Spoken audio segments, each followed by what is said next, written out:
Hello and welcome to another episode of the Handyman Success Podcast. My name is Jason Call. I'm the owner of Handyman Marketing Pros. We do websites and SEO for home improvement companies. I'm here with my co-host, Alan Lee, the owner of Handyman Journey. He provides coaching, coaching group and courses and everything like that for handyman professionals. Thank you so much for joining us on this episode of the Handyman Success Podcast. Our mission is to teach and inspire, and we do that by bringing on our amazing guests who have found their own success in a handyman or handy woman business, as we will have today.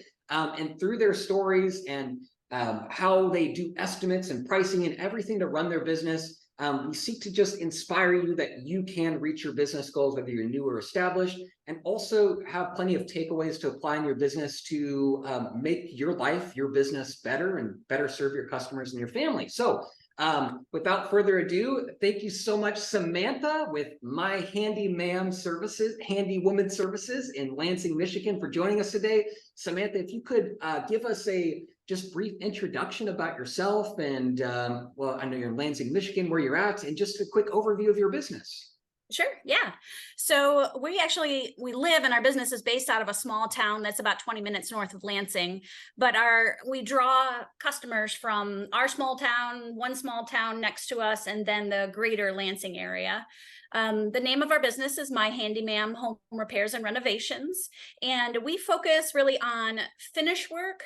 We do a lot of finish work. Honey-do lists are kind of a sweet spot for us. We like to build decks and fences and then kind of anything with wood. So there are quite a few things that we don't do that we've tried and found out over time that either we don't enjoy or we're just not that great at. So we've narrowed down over the last couple of years, and those are the things we focus on. Very cool. Who is we? If you could kind of explain, give us an overview of the team that you've got. Yeah, so this started as a mother-daughter business. My husband helps. He says, he laughs, he says he can paint and he likes to wreck things. So occasionally we pull him in, but his full-time job is a pastor. And that's actually what brought us to this area 3 years ago. But the primary folks these last few years have been myself and my daughter, Emily. So we run the business together. She's the project manager, and then I do pretty much all of the executive functions in addition to both of us working in the field. But right now we also have an administrative coordinator who works remotely. We have 2 helper interns who are going to college in the fall. And then we are just bringing on 2 additional field technicians. So they'll start in the next 3 weeks, maybe. I was thinking if I'm missing anybody. I think that's it. There are 7 of us. So 6 women and 1 man work for our company. That's very awesome. Cool. That is really cool. So we'll dig more into the team for sure. But first, if you don't mind kind of giving us a little lay of the land as far as, so there's about 7 now, and it sounds like some new people recently. If you don't mind giving us a little snapshot of like your revenue, your kind of like numbers, whether, you know, if you have it from last year, 2022, was it? And then kind of what you're looking at this year. Yeah, for sure. So for us, it's been kind of an interesting journey financially, as well as in every other way. When we moved to this area, I didn't really know what I was going to do, but I wanted to do something physically active. I worked the last 25 years in administrative and management roles, so primarily in human resources and healthcare. And we were making this big move anyway. So my husband got called to the job here in St. John's, which is just north of Lansing. And I just wanted to do something different. I didn't know if that might be a mail carrier or, you know, some other type of physical job. We moved here in February and we bought a 156-year-old house.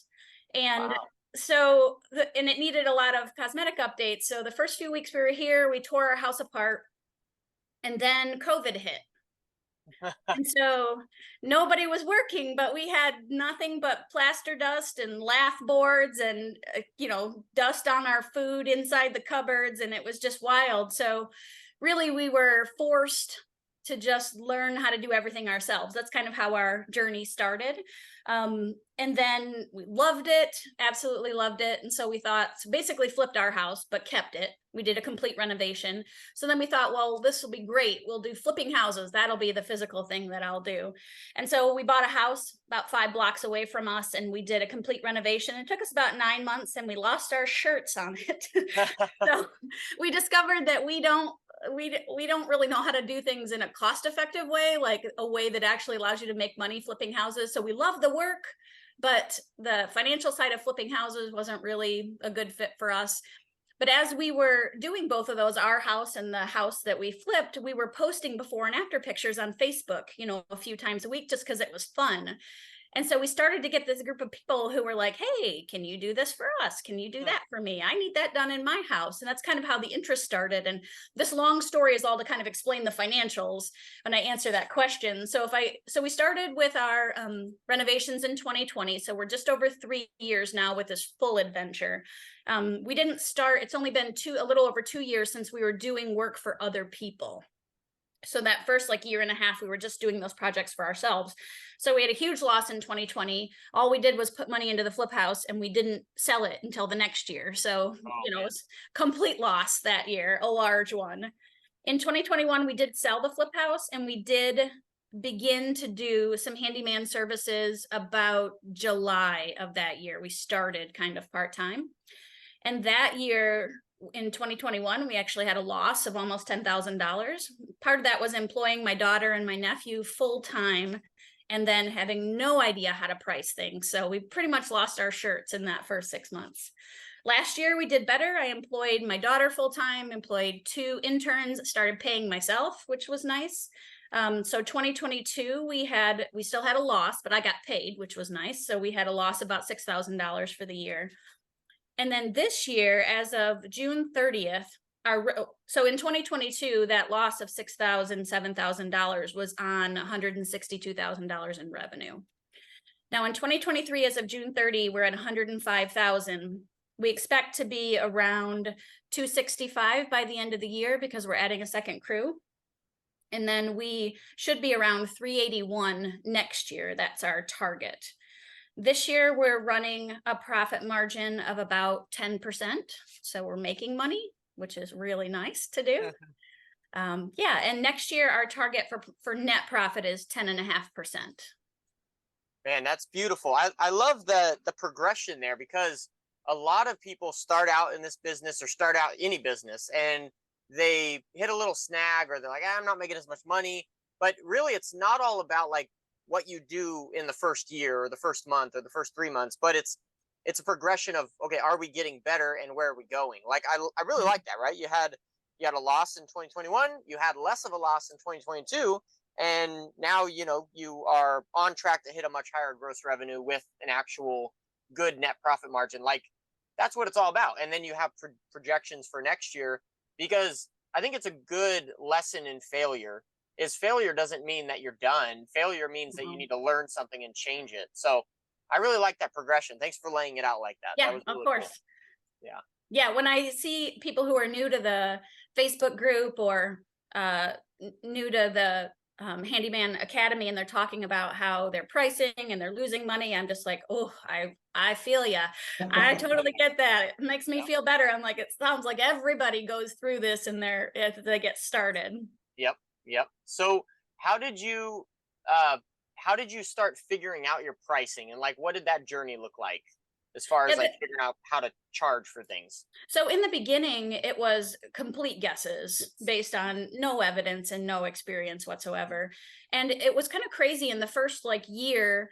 I think it would take this long and then it would take longer than that. And then we'd have to push other jobs back. And then you can't bill anything until you're actually done doing the job. And so then, revenue wasn't where we thought it would be. And my daughter, Emily, works with me, but I have twins. My daughter, Hannah, is an engineer. So I was talking to Hannah and I was like, gosh, we're always taking longer than we think we're going to take. And Hannah said, Mom, it's not that you're slow. It's that you're terrible at estimating how long it's going to take in the first place. That's good. And that was really a turning point when I realized you're right. I am terrible at that. I don't keep close enough track of how long things take us so that I can begin to kind of build some patterns and know how long these things will take us. And and then that was right around the same time I was beginning to participate in the Facebook group and hearing other people talk about their challenges with estimating. And it really got us to where we are now. We found over time that certain things can be estimated based on kind of a fixed amount. So we do fencing at $50 a linear foot. We do decks at a certain price per square foot. Painting, we found for us, charging by the room based on like a small, like a bathroom size room or a standard size room or an oversized room works better than by the square foot. So we charge by the room, and then window and door trim, baseboards, crown molding, ceilings, those are a la carte. So we add those in, because you might have a room, it looks like a decent sized room, but then it has, 14 windows that they want painted. So we found that that was the way that works best for us to accurately price it. But there's a lot of work we do that can't really be boiled down to a per square foot or per linear foot. And so the way that we estimate those jobs is we actually sit down and write out the work plan. So you need to, with it, even with a deck, we have a per square foot price, but I'm still always thinking like, is this deck, just have a rot gap at the bottom and it's close to the ground, or is this deck going to be 3 feet off the ground? Because that changes the dynamics of what the design is. But the same for any other job, and honey-do lists are no different than that. How long is it going to take us to do each of these things? What are the steps that are involved? Because if I just say, well, how long will it take me to run a new dryer vent duct? That doesn't help, really doesn't, there's no number that pops into my head. I really have to talk about, okay, how big is the room? What's the situation now? How bad is it? Do I have to cap the old one where it is, or am I just replacing, flexible with hard duct? So walking through each of those steps and then assigning a time value to them helps me to be more honest with myself about how long something's going to take. Because when I get to the end of estimating, I'm usually like, that's a lot of money. I have this hesitation. I never want to put I want to be like, oh, we can do it a little faster than that. Or, for some reason, I'm always negotiating with myself against myself. Right. But by writing those down, then I've had to learn to be honest and reasonable with myself. Like, that's how long it's going to take. You may not like that answer, but that's the truth. And we used to really want to do people favors all the time in the beginning, which I think is normal. You're trying to build your business. You want customers to say yes. But, none of what we do is like, we don't do emergency plumbing. We don't do emergency, heat in the winter. Most of the things we do, there are a lot of repairs, but a lot of it too is beautifying things. We don't need to finance other people's projects with our own unpaid personal time. Right. And that was a hard lesson to learn. But we've gotten to the point where we understand that not every customer is going to be our customer. We're not going to be the right contractor for every customer. And so we make it super easy for them. If they say that's a lot of money, we just say we absolutely understand. We're not always the right fit for anybody. We hope you find someone that will work out for you. We don't try to explain or negotiate, because in the end, they only have whatever money they have for the project, and they may need to trade off part of the service experience in order to get the work done for the money they have. Sometimes that's just a reality, and that's okay. We've been in that position. We had young kids, we were broke, we needed things done expensively. We made choices like that in the past too, and there's nothing right or wrong about it. It's just at this point, we want to be able to offer careers in our field of work to people who are non-traditional applicants. And we give 10% of all of our profit to charitable causes. And we want to be able to do free work when there's a need and kind of the Holy Spirit is calling. So in order to, and pay our own bills and, pay my employees well, in order to do all of those things, I need a pricing model that may not always be a good fit for some of our customers. And it took a while to accept that, but when I reminded myself, it's not just me that I'm benefiting by doing it that way, it's been helpful. We just, send the estimates off into the universe. And if it doesn't work out, then we've just come to a point where that's okay.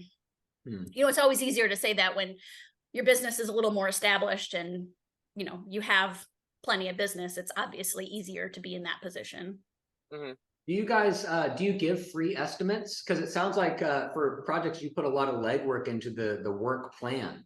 We do. We give free estimates. Okay. And I know there's a lot of discussion about whether or not to do that in the Handyman group. And, there are sometimes we go through a lot of work and I'm like, ugh, I wish I hadn't invested that kind of work. But for us, who we work for is really important to us. Our jobs are normally 1 to 3 days. So that's kind of our sweet spot. I'd probably be a little less picky if we were in 4 homes a day. If I only have to be in your house 45 minutes, it might not matter quite as much. But 2 things matter to me. One is that I'm a female and I have mostly females working for me, including my daughter. So I only want to work for people I'm comfortable with. And the second is, if we're going to spend 3 days in your house, I want to make sure I'm comfortable spending 3 days in your house. So for us, the best approach to estimates has been to be in person.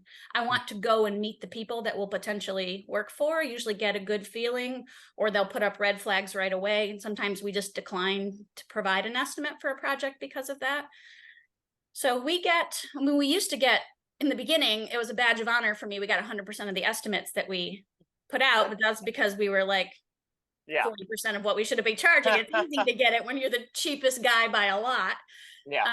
But we get about 60 to 65% of our estimates are yeses now, and that's a pretty good place for us. Okay.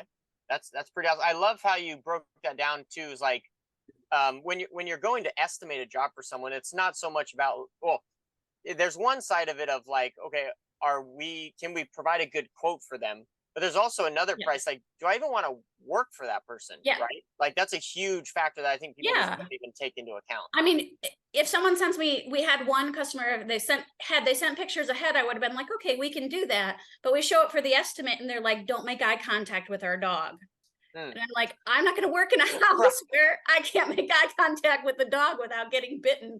Right. It's just some of those things we can't learn until we go there. And as a female, also, there are some houses I go to where we had one last week. We showed up, they didn't answer the door.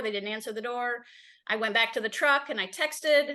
It was a woman. I texted her, and then a man shows up shirtless at the front door, and they have like cardboard over all their windows. And they could be totally fine. It's just those kinds of things. I'm like, this isn't a house where I'm going to feel comfortable. If I don't feel comfortable sending my daughter into that house by herself, then we're just not going to do business with them. Yeah, that's a good point. I like how your estimates, it's almost like you're interviewing these potential customers. Well, and honestly, we're really good in person. So when we do estimates in person, even though our prices are not the least expensive by far, we usually win the business we want to win. And I think part of that is just, for us, we're generalists. So you can take any single service that we do, and there's always going to be somebody that's faster than us and somebody that's better than us. It's just, we do great backsplash installations, but there's going to be a guy that only does backsplash that's going to be better than us. That's always going to be the case. So for us, the individual jobs are not really where we win the business. It's the full experience. It's from the moment you call and talk to our customer service person to the moment I'm mopping my way backwards out of your house. That's really what we have to sell, is that entire start to finish. And a lot of that is based on who we are as people. And that really, for us, we really shine when we show up in person. So a question about that. So what about this customer experience? Like, what are some of the highlights that you think your ideal clients love the most? And when they experience it, they're like, wow, this is why I call my HandyMa'am for like everything. So if you kind of just give us an overview of like this customer experience, because it's so critical. Honestly, the bar is so low, it's really easy to look like a superstar, because the things that our customers tell us is, we called them back, we gave them a defined estimate appointment time, we showed up at that time, we told them how many days it would be until they got an estimate. They actually got their estimate in that number of days. If the job scope didn't change, but we just did a bad job estimating, the amount of the estimate doesn't change, and we honor our estimates. And we take care of their belongings, we clean up on our way out. Like, these are really basic things, but those are the things that set us apart in general. What matters to our customers matters to us. They, as people, matter to us. And everything that we do in taking care of them shows that.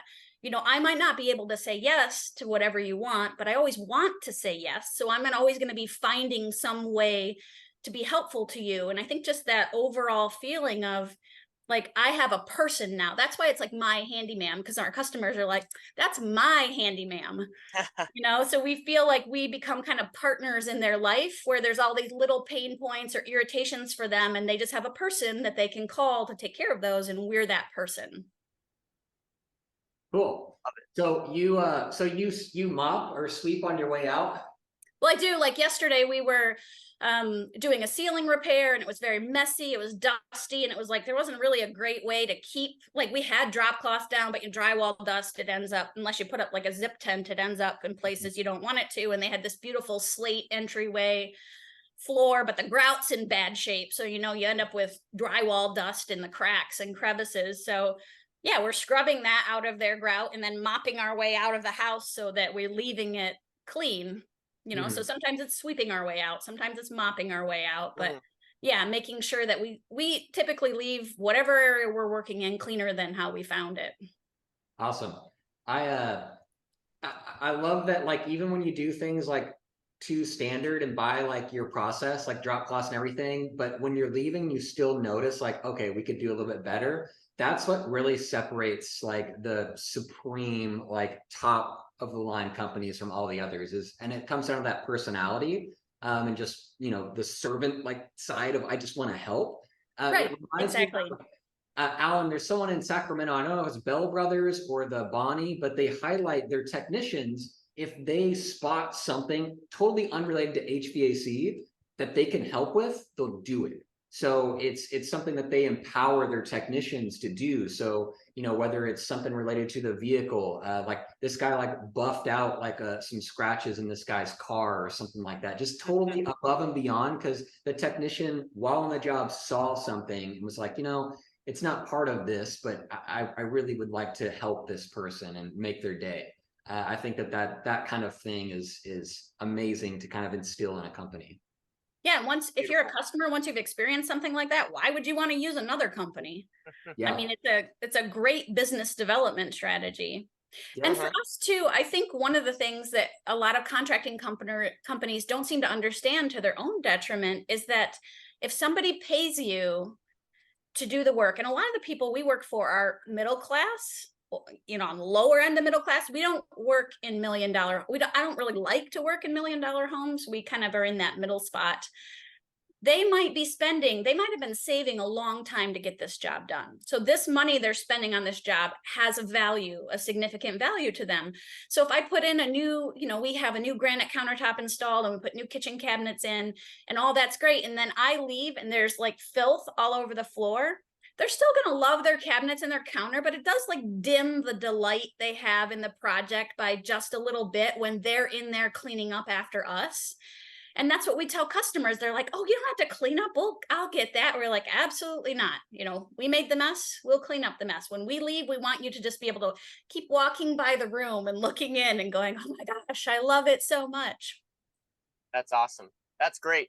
So how do you guys market your handyman business? What are some of the things that you've seen that kind of work the best for you guys? Yeah, we've tried a lot over the last couple of years, and I wrote them down so I wouldn't forget. We've kind of hit a sweet spot for us. Okay. We probably are getting maybe 5 or 6 new leads a day, which for us, so then some of those will not be in our service area, or some of those will, be replacing a roof. Those are things we don't do, but we are booking out 6 to 8 weeks, so that we're in kind of a good place where if we look at our pipeline and it comes down to business we want that we win, we're in a good place. So we've got paid sources and organic sources. So I thought I wrote them down so I could share these because these have become really useful to us. So the organic sources we get a lot of word of mouth referrals. People do tend to look at us as their person once we've done their first project. So then they're like, I have a person that can help you with this. We have our truck magnets. We get calls from our truck magnets. People will see them at their neighbor's house, or they'll see us in the parking lot at Panera or something like that. We have business cards at 3 of our 3 small town lumber stores. So the places where it's the same people all the time that are working the register, that are helping you find things. So the 3 places we shop the most often when we're not at a big box store, they know us and they give our business cards out to people who are there buying a part and like, do you know anybody that can help me with this? We also occasionally will just randomly leave our business cards by products in the big box stores that we know people are going to need help installing. We don't do that very often because then the store will catch on and I'm sure they'll ask us not to do it anymore. So we do that occasionally because we figure that'll just seem like, oops, we left our business card there. Oopsie. We belong to and monitor a few community groups on Facebook. So we have a women's networking group in the Lansing area, has 20,000 women in the group. And so Wow. several times a week, someone's like, is there someone that can help with this? Is there someone that can help with that? And so we'll respond to those. We have a few partners in the industry and we cross refer. So, 3 blocks from where we are, there's another family owned handyman business. And Zach loves to do doors. And I really dislike doing interior doors. Like I'll do pre-hung doors, but I really hate boring out new hinge holes and things like that. And he loves to do that. So whenever we have a doors project, if it's just doors, we just send the referral to them. If it's doors as part of a long handyman list, then we subcontract with Zach to come in and do the doors project. So we get the same. There are things we do that they don't do. So we have 2 other main partners that send a lot of business our way for things that they don't like to do. We belong to the Home Builders Association in our area. And so we're in the book of professionals that people can look up, people that belong to the Home Builders Association. And we belong to our Chamber of Commerce. So our name's out there. So those are kind of the organic sources. Wow. And then we have 3 really effective paid targets. One of them are Facebook ads. We only run them periodically because otherwise they get kind of old. So when it's about to be time to schedule decks and fences, we'll run a Facebook ad. When it's dead of winter, people are stuck in their houses, we'll run a kitchen backsplash ad. So we have kind of targeted ads that we run throughout the year. We are also on 20,000 placemats. Like there are a couple of small town cafes in our area, and where like the old people go to drink coffee and talk to each other. We're in that kind of community where they have that. And I didn't mention earlier, and the reason why it's so effective for us, this particular one, is our target audience is single women, widowed women who are 50 years and older. Okay. So the people who are sitting in the cafe drinking coffee at 10 o'clock on a Tuesday morning is our target audience. Right. So those are the folks that really need the help. So they see that. And then there's this little free magazine. I don't know if I have one. I don't have one here, but they're about this big. It's smaller than an 8.5 by 11 piece of paper. It's free. It's about 16 pages. They go to 19,000 homes. And I have daughters who are 24. They barely even check their mail. The younger people, they definitely do not pull unsolicited mail out of their mailbox and sit down and read it. But our target audience does. Right. So people who are in that 50, 60, 70, 80s, they read those. And our leads increased 20-fold when we started advertising in that little magazine. Like we're the only handyman service in there. We're, our name tells you that you're going to probably get a female, which has been really helpful. And about 90% of our clients are older women. So those awesome. are the 3 paid sources and then all those organic sources. But those are the ones we found work really well for us. That's really cool. And I like how you identified, they call it your marketing avatar, right? Like you've identified who your ideal client is. Because once you identify who your ideal client is, like, where does that person hang out, right? And so I think that's really cool that you've identified that. What are some things you did like in the very early days to get some of your like first clients? Like, how did you get started? Yeah, so our very first customer was a fellow alum, older. She graduated in 25 years before I did, but we have the same alma mater. So we had belonged to the alumni group together. So she saw on Facebook that we were doing this and she asked us to build her a new shed door. So that was our very first paid project for somebody else. And then she told everybody she knew about us. And then one of her neighbors that she told everybody she knew about us. So in the beginning, those 2 women, and we kind of look at them as like the matriarchs of our business. If you look at the family tree, I think we have something like, we looked at this at the end of last year. It was like 60 or 70 of our clients traced directly back to Sue or Chris, to these 2 women. So in the beginning, having those 2 advocates for us was the thing that really launched us.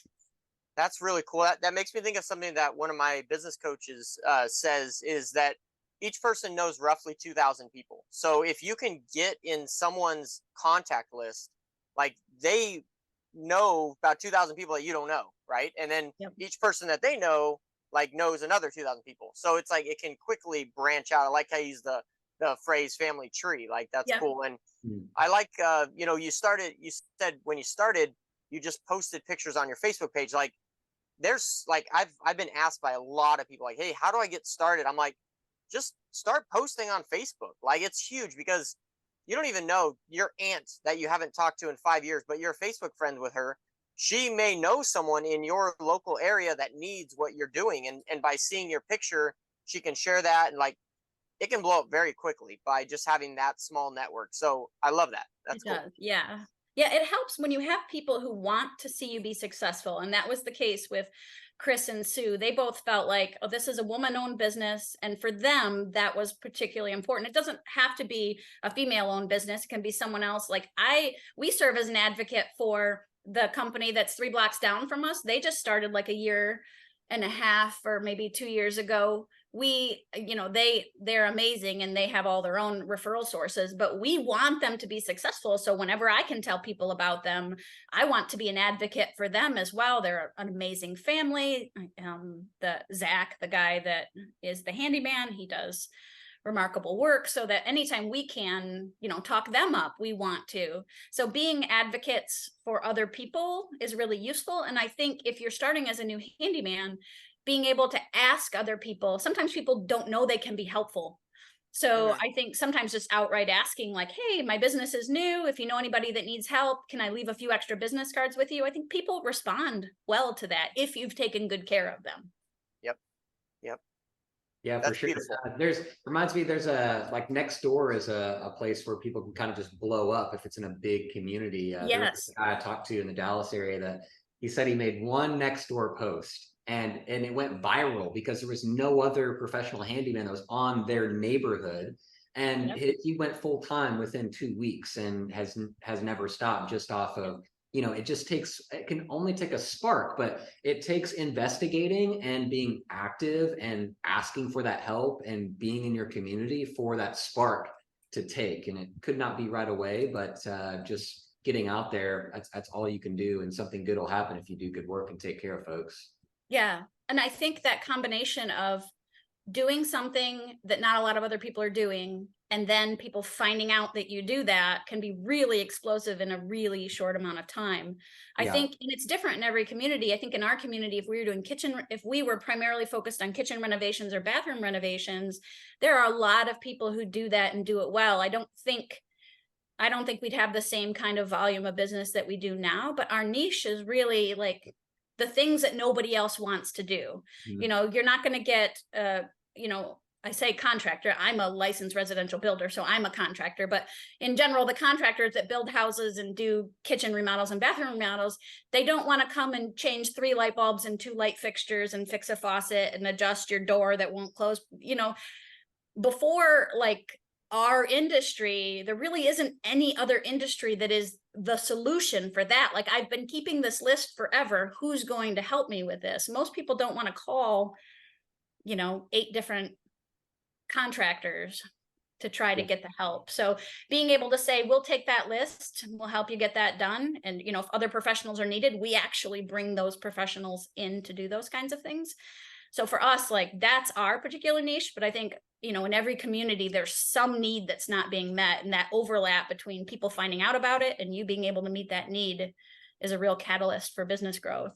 Yeah, I tell people all the time that there's a drastic gap in supply and demand for professional handyman, handywoman services. There's just not a lot of companies like you and Alan that are going to go above and beyond with their customer service, provide great quality. There's just not a lot of them, and so by doing everything right and getting out there, if someone's new listening, you will be amazed if you take care of people and get your foundation built and ask for help.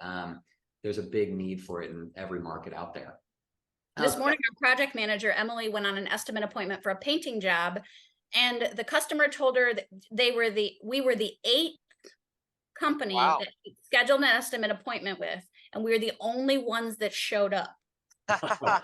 Jeez. So, I mean, when you look at that, like, are they going to keep scheduling estimate appointments? Yeah.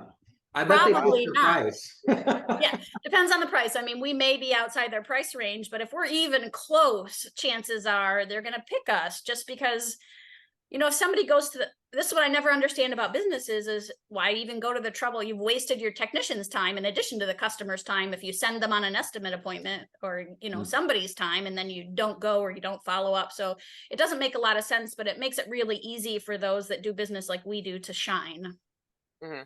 Yeah, So, if you answer the phone and show up in this business, you've already won half the battle. Yeah, which is crazy. Yeah, yeah. so Samantha, you said your average like sweet spot job size is like 1 to 3 days. Yep. And you guys specialize in, it sounds like some bigger home improvement projects, and then like the small, the honey-do list, if you will. Yep.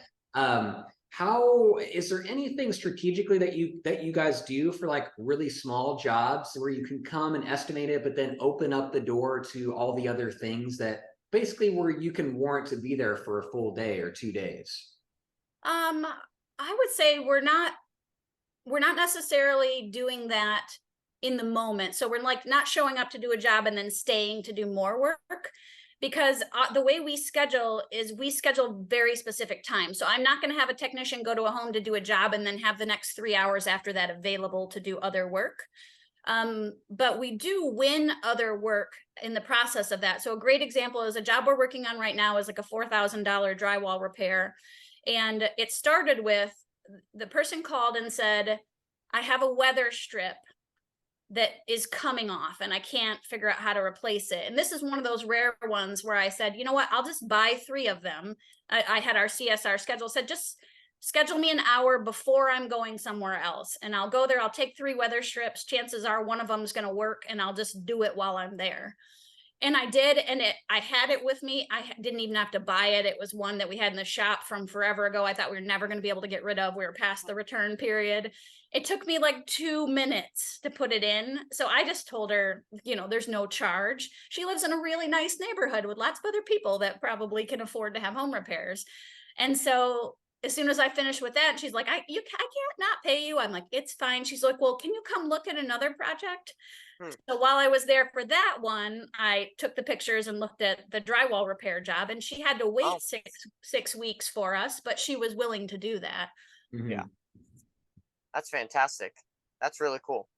So what would you say have been some of your biggest wins in business? Like what would you count as your biggest wins?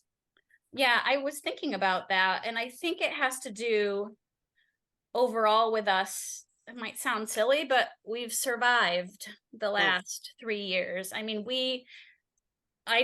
this is crazy. I have a business degree. I have 2 business degrees.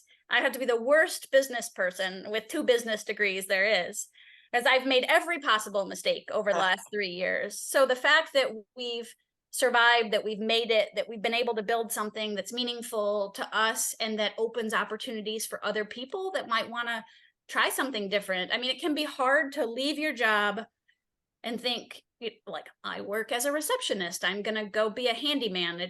What is the pathway? We have one intern who's about to become a high school senior and she's in the trades program. For her, that's a pathway in. But what do you do when you're 26 and you've been doing something different? What's the pathway for you? If you've already got a family, you can't really quit your job to go to trade school. So creating a company that creates a pathway for people to enter our field with a safety net. So they're going to come and work for us and they're going to learn and they're going to get paid so they can still support their family while they're learning a new trade. For us, the most important thing is the person, not the skill set they bring with them. As long as someone can do math, which is, I can't teach that if you can't do basic math. That's a requirement. But other than that, I mean, if they are the right person, then everything else can be taught. So creating a business that works for me, it allows me to provide full-time employment to my daughter in something that she loves, and being able to bring these other people kind of into the family, into the business, and create opportunities is really satisfying. I had an experience like that in my career. I worked 10 years in a nonprofit organization, a free clinic.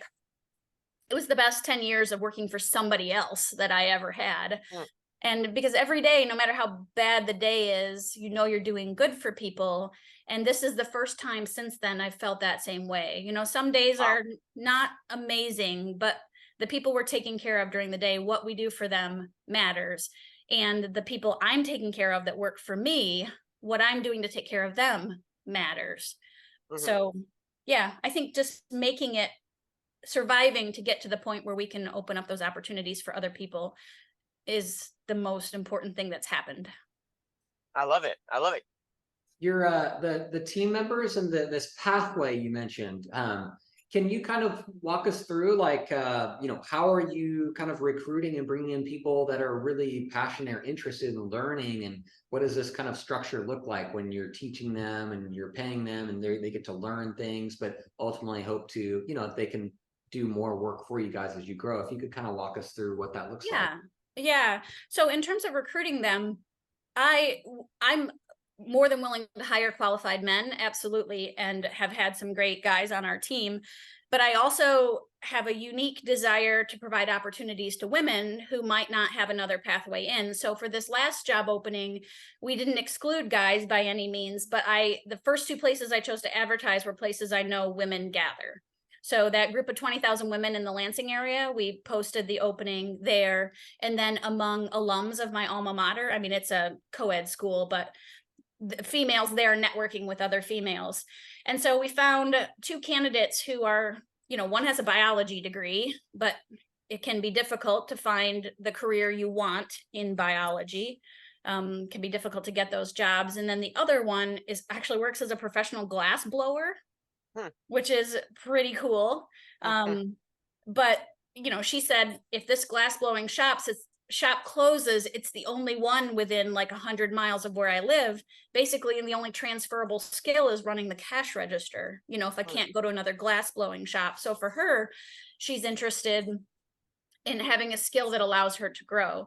So that's kind of where we are, the pools we're recruiting from. And then in terms of bringing them along, so for every job that we do, we're working on developing like a skills checklist where it's like not ready, partially ready, or like fully independent, where we can just evaluate what their skill set is. So if it's painting, it might be, in order to work independently in painting, you have to be able to cut a straight line without tape when you're cutting in. We don't use tape. I mean, it's just everybody's approach is different, but we don't like how it bleeds under the edges and you don't know till it's dry and then you got to clean it up. So for us, it's important that you have the skill set that you can cut a clean line by hand. So that's just an example of one of the skills that's necessary in order to be successful at painting in the way that we do it. And then it's for backsplash tile. There are certain jobs we do over and over again. And so developing skills checklists so I can evaluate, we're on a job together, and I can evaluate not ready, partially ready, or can operate fully independently. And then we know where the deficiencies are. So I'm going to make sure if I want this person to improve at painting, I'm not going to send them to the job changing out light fixtures. If they're already good at that, I want to make sure that person gets assigned to the job with an experienced technician so that they can increase their skills in those areas. And then pay is based on those same skills checklists as well. Because the more, if I can, if I can use my crew in various different places, if I can plug them in different places where they're needed based on their skill sets, the more skills they have, the more flexibility the business has. That's a value to us, a significant value. So then people, as they know how to increase their pay because they have these checklists that tell them these are the skills I need to acquire. So it's not my responsibility to keep track of that necessarily. Like, it's my responsibility to provide opportunities for them to learn those skills, but then they have something they can hold on to that says, okay, I really want to become proficient in here. It looks like I'm missing, these 3 skills. Can I practice at the workshop? Can I go on the next job? It gives them a little way to have some control over their own destiny as well. I mean, I start people out somewhere between $17 and $25 an hour in this apprenticeship program, depending on what kind of skills they're coming with. But I don't mind paying somebody $30 or $35 an hour if I'm sending them out independently on a job that's, where I'm charging $100 or $125 an hour.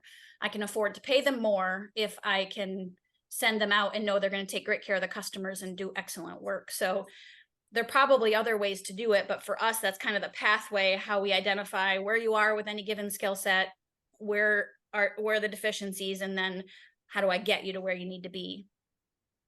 Hmm. Awesome. I I know love Alan has a similar, Alan has a structure for like C, B, and A technicians based on their skill sets. it. Yeah, I like that because anything that you could do, kind of like that checklist, right? Anything you could do, it's not only beneficial for you to know like how proficient someone is, but it's also beneficial for them because it helps them kind of have the like encouragement to kind of move to the next level. Be like, hey, I really want to get to that next level, which might come with a higher pay or whatever. Yep. And this is what I need to focus on, or this is what I need to get better on. Just like you said, they can ask you, hey, can I come work on that at the shop? Right. Yep. Like Yeah. that's great. It instills some kind of, excitement in the person to get to the next level and get better.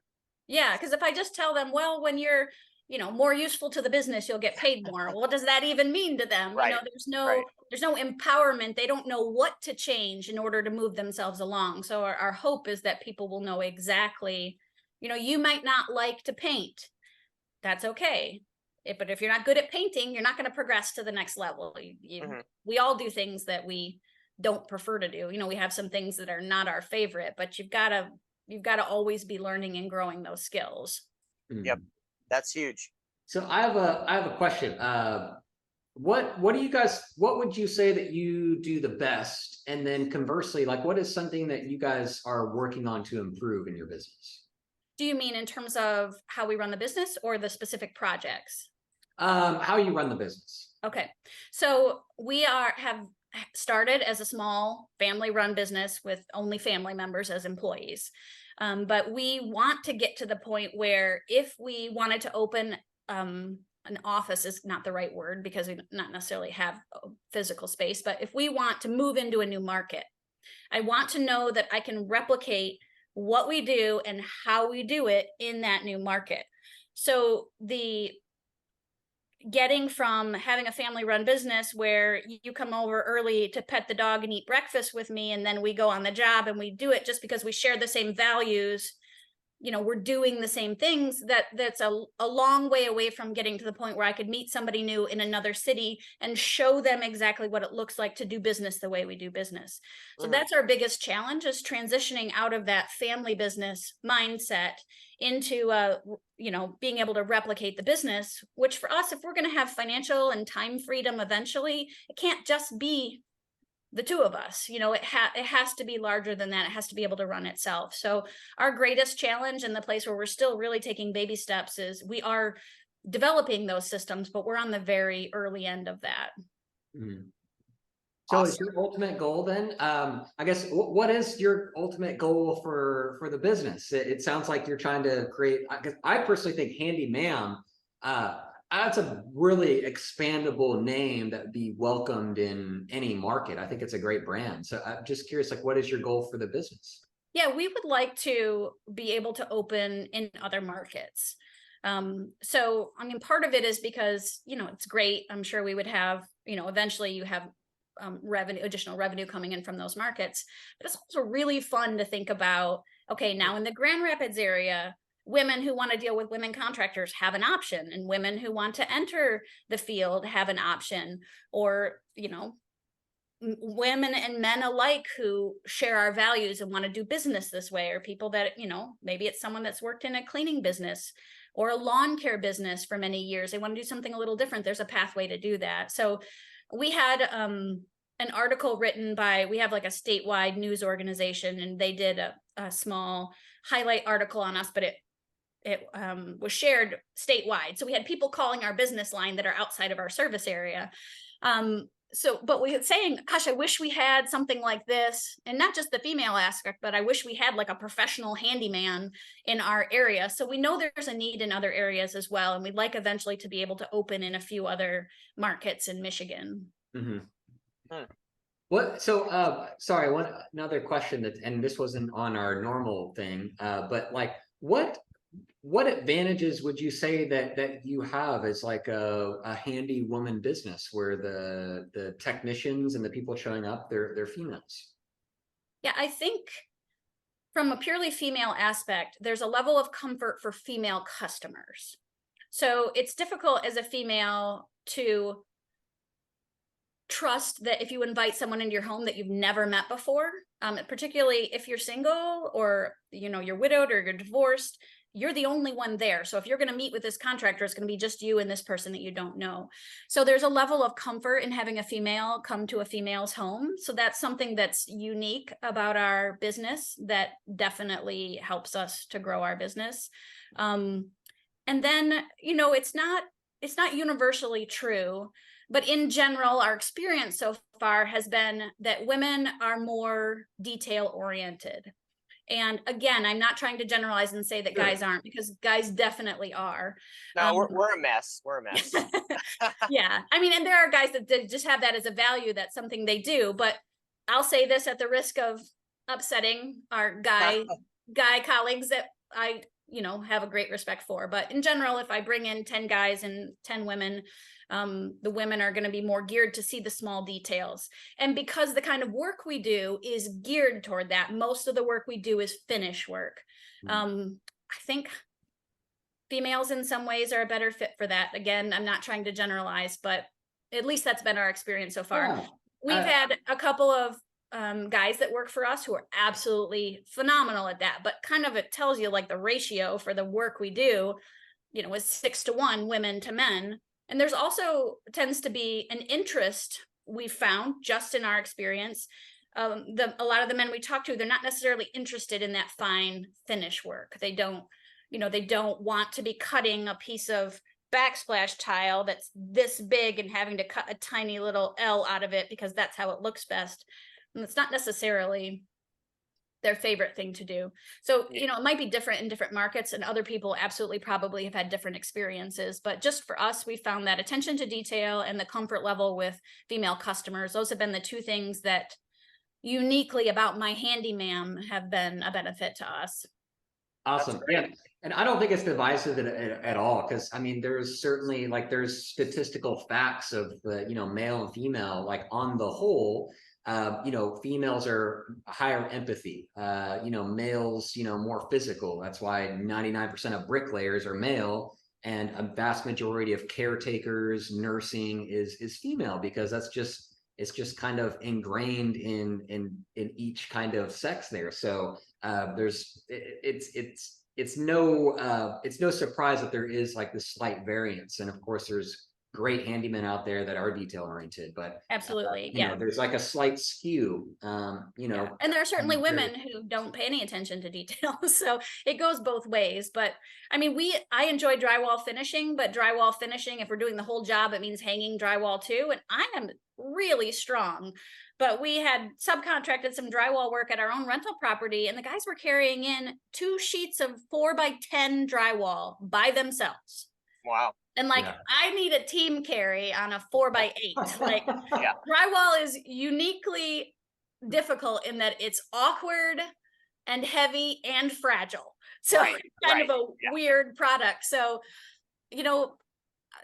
just that kind of job is, and the same with the deck, with the lumber, guys are always going to be faster at building a deck than we are, just because I'm not going to be able to carry, 4 pieces of pressure treated 10-foot lumber, from the truck to the work site by myself. So it's just different, and it does not better, it's not worse, and can't be applied to everybody across both genders, but it's just been our experience. Sure. Yeah, that's fantastic. And I think it's great hearing, because like we said, you're our second handy woman that we've ever interviewed on the Handyman Success podcast. So it's really cool to kind of hear that different side of it, because for me, I fit into that statistic. I like to build things so they work. I don't really care how they look, and so that creates some weaknesses in my businesses, and I've hired other people that do care about the way things look to kind of compensate for my lack of that. So it's all about kind of knowing what you're good at, what you're not good at, and hiring for what you're not good at ultimately. So that's fantastic. Well, there was a lot of stuff we did not talk about, so we're gonna have to have you back on this podcast, because there's so much going on there, but we are kind of out of time here, so we need to wrap it up. But Samantha, we wanted to say thank you so much for coming out and being on the Handyman Success podcast, and thank you to all the viewers out there, the viewers and the listeners. This would not exist without you guys. We do this for you guys to bring you hope that you can have a better tomorrow.